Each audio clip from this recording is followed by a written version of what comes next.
ভাপা পিঠে মেকার ছাড়াই অনেকগুলো ভাপা পিঠে যদি একসঙ্গে বানিয়ে ফেলতে পারেন, তাও আবার একটা হাঁড়িতে, তাহলে কেমন হয় বলুন তো? তাও আবার খুবই অল্প সময়ে। আজ আপনাদের সঙ্গে এইরকমই একটা অসাধারণ ভিডিও শেয়ার করছি, তাই অনুরোধ রইল ভিডিওটি শেষ পর্যন্ত দেখে যাবেন, আশা করব অনেক ভালো লাগবে।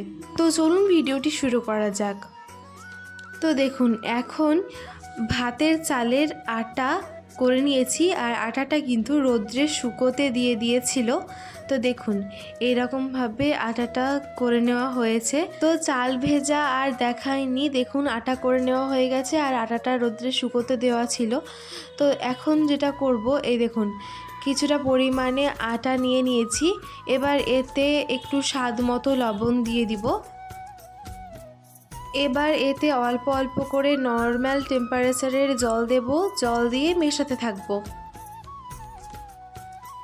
একেবারে জলটা দিয়ে দেবেন না, অল্প অল্প করে জল দিয়ে এটা মেশাতে থাকবেন, এতে খুবই ভালো হবে এটা।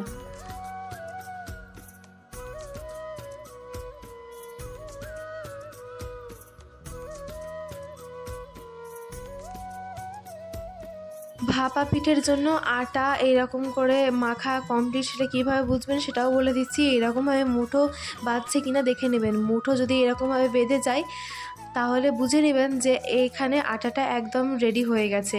তারপরে এখানে একটা এরকম ফুটো পাত্র নিয়ে নিয়েছি। এবার এই ফুটো পাত্র দিয়ে একটু একটু করে আটা নিয়ে এরকমভাবে চালতে থাকবো। দেখেন খুবই সুন্দর মসৃণ আটাগুলো এরকমভাবে ঝরে ঝরে পড়বে, এতে কিন্তু ভাপা পিঠাটা অনেক বেশি ভালো হয়। তো অবশ্যই এই স্টেপটি ফলো করবেন, এটিতে অনেক ঝরঝরে হয় আটাটি।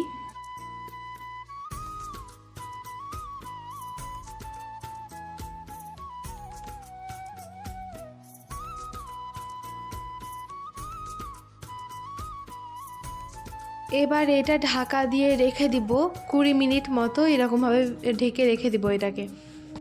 তারপরে এখানে দেখুন একটা হাঁড়ি নিয়ে নিয়েছি, সেই হাঁড়িতে জল দিয়েছি, জল একটু পরিমাণ মতো আপনারা দিয়ে দিবেন।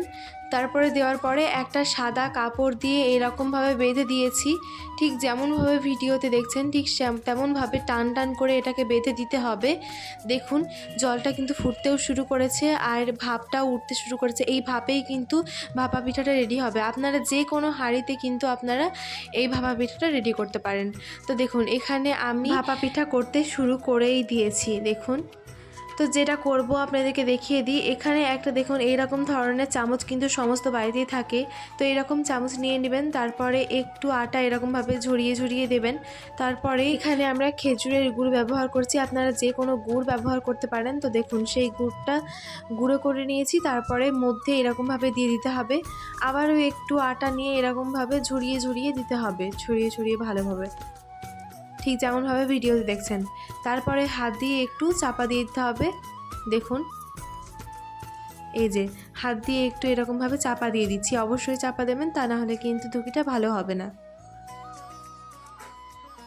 দেখুন এরকমভাবে দিয়ে দেওয়ার পরে এবার যেটা করব, ওই যে হাঁড়ির জলটা কিন্তু ফুটতে শুরু করে দিয়েছে আর বেশ ভাপ বেরোচ্ছে, আপনারা দেখতেই পারছেন। তো এবার এটা দেখুন খুবই সহজে উল্টিয়ে দিলাম ওটা, আর কি সুন্দরভাবে হয়ে গেল। আরও একটা দেখিয়ে দিচ্ছি, এই যে সাবধানে করবেন, তা নাহলে কিন্তু হয়ে যাবে। এরকমভাবে দিয়ে দেওয়ার পরে একটু হাতে, যদি না পড়ে একটু হাতে হালকা করে টোকা দেবেন, এতেই কিন্তু পড়ে যাবে। আপনারা দেখতেই পেলেন খুবই সহজে কিন্তু হয়ে গেল। আবারও একটা দেখিয়ে দিচ্ছি, এই যে একটা টোকা এরকমভাবে দিলেই ব্যাস হয়ে যাবে। কি সুন্দর লাগছে দেখতে, তাই না? আরও একটা এরকমভাবে করে নিব।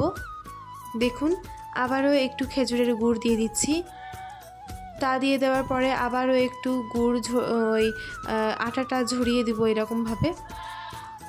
অবশ্যই এইভাবে হাতে করে একটু এরকম যেমনভাবে ভিডিওতে দেখছেন একটু ছড়িয়ে ছড়িয়ে এরকমভাবে দেবেন, এতে কিন্তু বেশি ভালো হবে ভাপা পিঠাটা।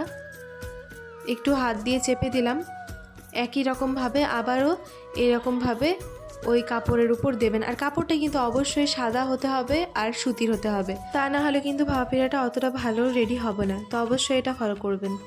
তো দেখুন কিছুক্ষণের মতো ঢেকে রেখে দিয়েছিলাম, 10 মিনিট মতো ঢেকে রেখে দিয়েছি। এবার এটা চেক করে নিচ্ছি যে হয়েছে কিনা, এরকমভাবে হাত দিয়ে চেক করে নেবেন। হয়ে গেলে এখানে দেখুন একটা খুন্তি নিয়ে নিয়েছি এরকম সাইজের, তো এই খুন্তির সাহায্যে তুললে কি হবে, এটা কিন্তু ভেঙে যাবে না, খুবই সহজে উঠে আসবে। দেখুন